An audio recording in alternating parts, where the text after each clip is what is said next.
ሰላም ጤና ይስጥልን አድማጭ ተመልካቾቻችን ከቶፕንሽ ኔትወርክ ዕለታዊ ዜናዎችን ይዘን ቀርበናል። በቅድሚያ ማርቶቹን በአክሱም ከተማ ለሰላት በተሰባሰቡ ምዕመናን ላይ ጥቃት መፈጸሙ ተነገረ። በሞጆ ደረቅ ወደብ በቴክኖሎጂ የታገዘ የመድኃኒትና ምግብ ምርመራ ቁጥጥር ስርዓት በይፋ ተጀመረ። በአማራ ክልል ዘላቂ ሰላምን ለማስፈን ወጣቶች የሚያነሷቸው መሰረታዊ ጥያቄዎች ላይ ውይይት ማድረግ እንደሚያስፈልግ ተነገረ። በሶስት ክልሎች የጤና ባለሙያዎች እጥረት መኖር ተነገረ። እንግሊዝ በባህር ስር ባሉ መሰረተ ልማቶች ላይ ጥቃት ሊሰነዝሩ የነበሩ የሩሲያ ሰርጓጅ መርከቦችን አደጋ ማክሸፏን ገለጸች። በትግራይ ክልል አክሱም ከተማ አርብ ሚያዝያ 2 2018 ዓ.ም ለጁማ ሰላት በተሰባሰቡ ምዕመናን ላይ በከተማዋ የጸጥታ ኃላፊ በተመራ ቡድን ጥቃት መፈጸሙን የዓይን እማኞችና የአካባቢው ነዋሪዎች ገልጸዋል።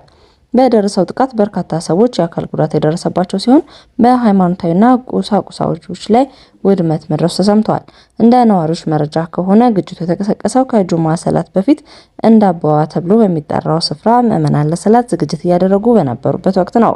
የከተማዋ የጸጥታ ኃላፊ አቶ ቴዎድሮስ በየነ መሩት የተባለው ቡድን ለሰላት አገልግሎት የሚውሉ ሸራዎችና የድምጽ ማጉያዎችን በኃይል ነጥቆ መውሰዱን የውጥረቱ መነሻ ሆኗል። ከሰላት መጠናቀቅ በኋላ ምዕመናን ድርጊቱን በመቃወም ድምጻቸውን ማሰማት ተከትሎ በጸጥታ ኃይሎችና በተደራጁ ወጣቶች ጥቃት መሰንዘሩን ተገልጿል። በጥቃቱ ዙሪያ የሚከተሉት ዋና ነጥቦችም ተዘርዝረዋል። ጥቃት አድራሾቹ ምዕመናን ተከራይተው የሚጠቀሙበትን መስጊድ ሰብረው በመግባት በውስጡ የነበሩ ቅዱስ ቁርአንን ቀደዋል ተብሏል። በመስጊዱ ኢማሞችና በምዕመናን ላይ በዱላና በድንጋይ በተፈጸመ ድብደባ በርካቶች ቆስለዋል። 6 ሰዎች የመጀመሪያ ደረጃ ሕክምና አግኝተው ሲወጡ የሁለቱ ጉዳት ግን ከፍተኛ መሆኑ በቅድስተ ማርያም ሆስፒታል ክትትል እየተደረገላቸው ይገኛል። ከጥቃቱ በኋላ በከተማው የተደረገ የመኖሪያ ቤት አሰሳ በርካታ ሰዎች ተይዘው መታሰራቸውም ተነግሯል። መቀመጫውን በመቀሌ ያደረገው የትግራይ ክልል እስልምና ጉዳዮች ከፍተኛ ምክር ቤት ጉዳዩን ለሚመለከታቸው የመንግስት አካላት ማሳወቁን የጠቀሱት ምንጮች ከሰዓት በኋላ ከአጎራባች ከተሞች ተጨማሪ ጸጥታ ኃይል ወደ አክሱም መግባቱ ጠቁሟል። በአክሱም ከተማ ከዚህ ቀደም መሰል የሃይማኖት ነጻነት ጥያቄዎች ሲነሱ የቆዩ ሲሆን በተለይም ባለፈው ዓመት ሙስሊም ሴት ተማሪዎች በትምህርት ቤት ውስጥ በደረሰባቸው የሂጃብ ክልከላ ምክንያት ከትምህርት ገበታቸው መፈናቀላቸው ይታወሳል።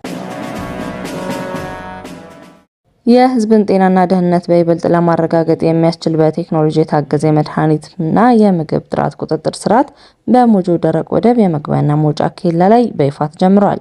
በምርቃት ስነ ስርዓቱ ላይ ተገኝተው ንግግር ያደረጉት የጤና ሚኒስቴር ዴኤታ ክብርት ወይዘሮ ፍሬህይወት አበበ እንደገለጹት ጥራትና ፈዋሽነት ያለው መድኃኒት ለዜጎች ማቅረብ ጤናማና አምራች ማህበረሰብን ለመፍጠር ወሳኝ ሚና አለው። አዲሱ የጥራት ቁጥጥር ስርዓት በተለይም የህዝብን ጤና አደጋ ላይ የሚውሉ የተጭበረበሩና ከደረጃ በታች የሆኑ መድኃኒቶች በመግቢያ ኬላዎች ላይ በመለየት ፈጣን ውሳኔ ለመስጠት እንደሚያስችል ገልጸዋል። ሚኒስቴር ዴኤታዋ አያይዘውም ይህ በሞጆ የተጀመረው ተሞክሮ በሌሎችም የሀገሪቱ መግቢያና መውጫ ኬላዎች ላይ ተጠናክሮ እንደሚቀጥል ሚኒስቴር መስሪያ ቤቱ ለስራው ስኬት አስፈላጊውን ድጋፍ እንደሚያደርግ አረጋግጠዋል።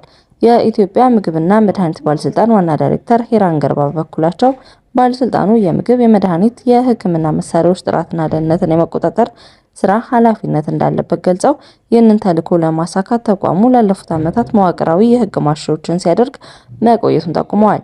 ዋና ዳይሬክተሩ አክለውም በሞጆ ደረቅ ወደብ የተጀመረውን በቴክኖሎጂ የታገዘ ቁጥጥር የኢትዮጵያ ምግብና መድኃኒት ባለስልጣን ዋና ዳይሬክተር ሂራን ገርባ በበኩላቸው ባለስልጣኑ የምግብ፣ መድኃኒትና የሕክምና መሳሪያዎች ጥራትና ደህንነትን የመቆጣጠር ስራ ኃላፊነት እንዳለበት ገልጸው ይህንን ተልዕኮ ለማሳካት ተቋሙ ላለፉት ዓመታት መዋቅራዊ የህግ ማሻሻያዎችን ሲያደርግ መቆየቱን ጠቁመዋል። ዋና ዳይሬክተሩ አክለውም በሞጆ ደረቅ ወደብ የተጀመረው በቴክኖሎጂ የታገዘ ቁጥጥር ከተቋሙ ከዓለም ጤና ድርጅት ያገኘውን የማቹሪቲ ሌቭል 3 ለማጠናቀቅ የቁጥጥር ተደራሽነቱን ይበልጥ ለማስፋት ትልቅ ፋይዳ እንዳለው አብራርተዋል። ይህ በሞጆ ደረቅ ወደብ ተግባራዊ የተደረገው ስርዓት ሚኒ ላብ ቴስት ኪቶችን፣ ሌሎችም ዘመናዊ ቴክኖሎጂዎችን በመጠቀም ምርቶችን ወደ ሀገር ውስጥ ከመግባታቸው በፊት በቦታው ላይ ምርመራ ለማካሄድ ያስችላል። ይህም የላቦራቶሪ ምርመራ ሂደትን የሚያቃልል የንግድ እንቅስቃሴው ሳይስተጓጎል ጥራትን ለማረጋገጥ የሚያግዝ ነው። በመድረኩ ላይ ከጤና ሚኒስቴር፣ ከምግብና መድኃኒት ባለስልጣን እንዲሁም ከጉምሩክ ኮሚሽን የተውጣጡ የስራ ኃላፊዎችና ባለድርሻ አካላት ተገኝተዋል። በአማራ ክልል ዘላቂ ሰላምን ለማስፈን ወጣቶች የሚያነሷቸው መሰረታዊ ጥያቄዎች ላይ ውይይት ማድረግ እንደሚያስፈልግ ተነገረ። መንግስትም ለሰላማዊ መንገድ ምቹ ፖለቲካዊና ማህበራዊ ምህዳርን የመፍጠር ኃላፊነት እንዳለበት ተመላክቷል። በአማራ ክልል ያለውን የጸጥታ ችግር ለመፍታት የታጠቁ ኃይሎችና ወጣቶች የውይይት አማራጮችን በመጠቀም ጥያቄዎቻቸውን በጠረጴዛ ዙሪያ ማቅረብ እንዳለባቸው የኢትዮጵያ ወጣቶች ምክር ቤት አስታውቋል። የኢትዮጵያ ወጣቶች ምክር ቤት ፕሬዝዳንትና የአማራ ክልል ወጣቶች ምክር ቤት ዋና ስራ አስፈጻሚ አቶ ዘላለም አምባዬ እንደገለጹት በክልሉ ሰላምን ለማስፈን ቀዳሚውና ብቸኛው አማራጭ ታጥቀው የሚንቀሳቀሱ በተለይም ወጣቶችን ቀርቦ ማነጋገር መሆኑን ገልጸዋል። ወጣቶችና የታጠቁ ኃይሎች ወደ ግጭት እንዲገቡ ያደረጓቸው መሰረታዊ ጥያቄዎችና ቅሬታዎች በግልጽ መወያየት ለክልሉ መረጋጋት አስተዋጽኦ እንዳለው ተናግረዋል። መንግስትም ለሰላማዊ መንገድ ምቹ ፖለቲካዊና ማህበራዊ ምህዳርን የመፍጠር ኃላፊነት እንዳለበት አመላክተዋል። በጫካ ታጥቀው የሚንቀሳቀሱ ኃይሎች በተለያዩ የፖለቲካ ድርጅቶች የአጀንዳ ማስፈጸሚያ ሊሆኑ እንደሚችሉ ገልጸው ለክልሉ ሕዝብ ደህንነትና ለዘላቂ ሰላም ቅድሚያ ሊሰጡ እንደሚገባ አሳስበዋል። ዘላለም በወቅቱ ውይይት አለመደረጉና ምቹ ሁኔታ አለመፈጠሩ ግጭቱን ሊያባብሰው እንደሚችል ጠቁመው በውይይት በጋራ መስራት እንደሚያስፈልግ አሳስበዋል። የጤና ሚኒስቴር በሶስት ክልሎች ማለትም በአፋር፣ በሶማሌና በጋምቤላ ክልል ክፍት የስራ ቦታዎች ቢኖሩም የባለሙያዎች እጥረት መኖሩን አስታወቀ። የጤና ሚኒስቴር ሚኒስትር ዴኤታ ዶክተር ደረጀ ዱጉማ ሚኒስቴሩ በዘርፉ የሰለጠነ የሰው ኃይል የመቅጠር አቅም ቢኖረውም ራቅ ወዳሉ አካባቢዎች ሄዶ የመስራት ፍላጎት እንደሌላቸው ተናግረዋል። ይህንን ችግር ለመፍታት በምን አይነት አማራጭ ላይ ትኩረት መደረግ እንዳለበት በሚል ውይይት እየተደረገ መሆኑን ገልጸው ዶክተር ደረጀ አክለውም ከጥቅማ ጥቅም ጋር በተገናኘ ከጤና ባለሙያዎች የሚነሱ ጥያቄዎች መኖራቸውን ጠቅሰው ችግሩን ለመፍታት በተለይም ባለሙያዎች ተደራጅተው የመኖሪያ ቤት እንዲኖራቸውና የትርፍ ሰዓት ክፍያን ጨምሮ ተጠቃሚ ለማድረግ እየተሰራ መሆኑን ተናግረዋል። የጤና ባለሙያዎች ላልተፈለገ መንገድ ወደ ውጭ ሀገር እንዳይሰደዱና በሀገር ውስጥም ቆይተው እንዲያገለግሉ ከትምህርት ስርዓት ማሻሻያ ጀምሮ ከተለያዩ እርምጃዎች መወሰዳቸውን የገለጹት ሚኒስትር ዴኤታው ከመንግስት መደበኛ የስራ ሰዓት ውጪ በግላቸው እንዲሰሩ መፈቀዱንም አስታውሰዋል።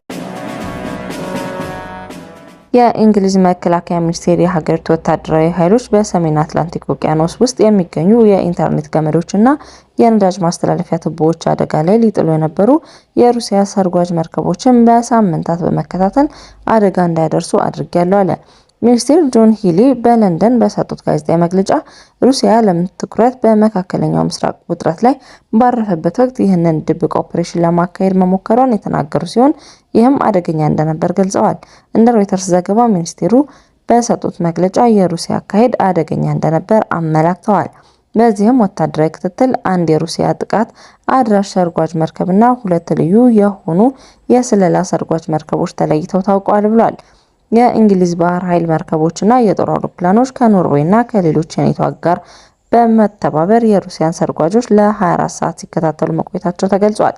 ሚኒስቴር መስሪያ ቤቱ ለሩሲያ ፕሬዝዳንት ቭላዲሚር ፑቲን መልእክት ያስተላለፈ ሲሆን እያየናችሁ ነው፣ በኬብሎቻችንና በቱቦቻችን ላይ የምታደርሱትን እንቅስቃሴ ሁሉ እናውቃለን በማለት በእነዚህ መሰረተ ልማቶች ላይ የሚሰነዘር ማንኛውም ጥቃት እንደማይታገሱና አስከፊ መዘዝ እንደሚኖረው አስጠንቀዋል። ከዚህ ቀደም የሩሲያ የነዳጅ ማስተላለፊያ መስመር የዩክሬን ጦር ጋር በተያያዘ በኔቶ አባሎች እንደተቆረጡባት መናገራቸው ይታወሳል። ለወራት ክትትል ሲደረግባቸው የነበሩ የሩሲያ ሰርጓጅ መርከቦች ክትትል እየተደረገባቸው መሆኑን ካወቁ በኋላ አካባቢውን ለቀው ወደ ሰሜን ተመልሰዋል ተብሏል። እስካሁን በባህር ስር መሰረተ ልማቶች ላይ የደረሰ ጉዳት አለመኖሩን ሚኒስቴሩ አረጋግጠዋል። አድማጭ ተመልካቾቻችን ከቶፕ ኒውስ ኔትወርክ ላይ ያዝናቸው ዜናዎች እነዚህ ነበሩ። መልካም ቆይታ።